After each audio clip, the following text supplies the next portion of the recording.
Time now for our fan vote game of the week. The Scorpions of Desert Edge taking on the Millennium Tigers. More than 5,500 votes online for this one. First quarter, Millennium on the move. Running back Larry Kraft gets the corner, and Kraft showcasing some speed. Does he have enough to get to the end zone? Go! Well, I'm not sure. He hit the pylon. Hold on. Come on, ref. Yeah, they're going to call it, Cam.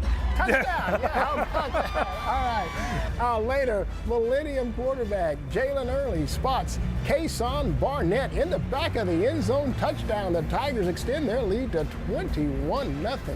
Hey, let's move to the second quarter. Desert Edge quarterback Adrian Lara off the pump fake finds Keith McCaney, end zone touchdown. Scorpions on the scoreboard. Yeah, they're down 21-7, but Millennium continue to pound away.